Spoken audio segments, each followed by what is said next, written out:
صحابہ نے کچھ نہیں کیا. حضرت عمر نے فرمایا حسبنا کتاب اللہ غلب علیہ الوجع، اور حضرت عمر رضی اللہ تعالیٰ عنہ پیچھے ہٹ گئے.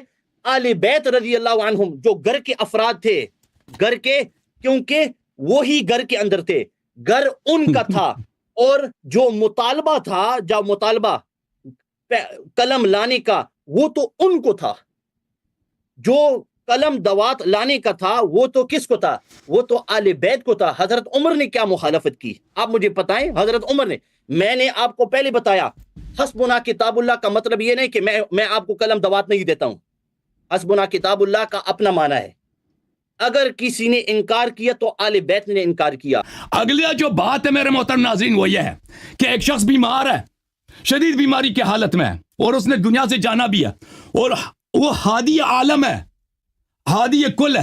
اس کی آخری وہ فرمان ہے، اس کی طاعت قرآن میں موجود ہے، سنت میں موجود ہے، عقل کی روح سے واجب ہے، اور کوئی غلط بات بھی نہیں کہہ رہا. میرے اپنے جانے سے پہلے وصیت لکھانا چاہتا ہے. اس میں کون سی غلط بات ہے؟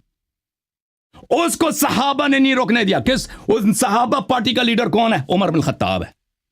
عمر بن الخطاب ہے. تو میرے محترم ناظرین، اگر عمر کو رسول اللہ صلی اللہ علیہ وآلہ وسلم سے محبت ہوتی تو یہ مخالفت نہ کرتا. اور مسلم کی حدیث ہے کہ اس وقت تک آپ کا ایمان نہیں ہے، کسی مومن کا ایمان نہیں ہوتا جب تک وہ مجھ سے محبت نہ کرے.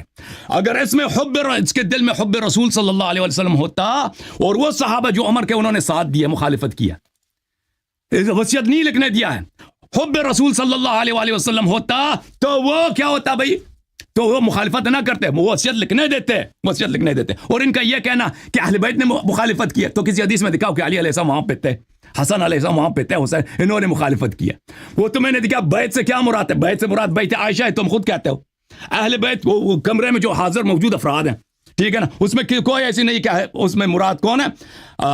اہل بیت طاہرین علیہم الصلوۃ والسلام مراد ہے. وہ تم الفاظ سے لوگوں کو بیوقوف بنانے کی کوشش کر رہے ہو. اچھا، اس مسئلے میں یہ کہتے ہیں کہ اہل بیت نے آپس میں اختلاف کیا.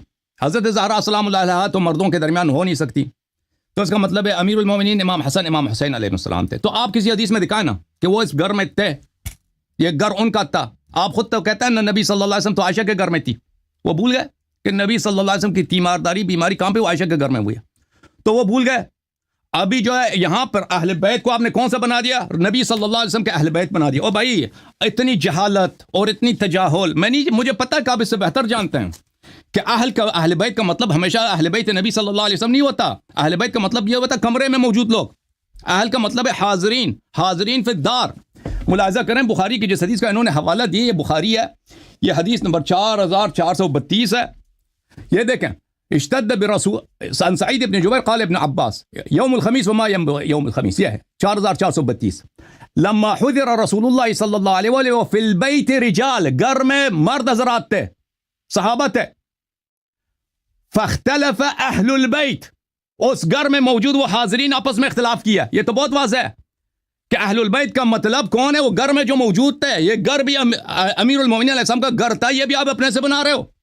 کسی حدیث میں ہے ہی نہیں کہ امیر المومنین علیہ السلام اس واقعے میں، اس معرکے میں موجود تھے. کسی حدیث میں نہیں ہے، ٹھیک ہے نا. آپ پہلے ثابت کرو. عمر کا ثابت ہونا تو ثابت ہے. بیت کا ہمیشہ امیر المومنین علیہ السلام کا بیت نبوت مراد نہیں ہوتا. آپ خود کہتے ہو کہ نبی صلی اللہ علیہ وسلم کی تیمارداری عائشہ کے گھر ہوئی ہے. آپ نے بنا دیا فاختلف اہل البیت کہ امام حسن علیہ السلام نے امیر المومنین علیہ السلام کے ساتھ مخالفت کی ہے. یہ بہت ہی جھوٹی بات ہے، بہت ہی غلط بات ہے.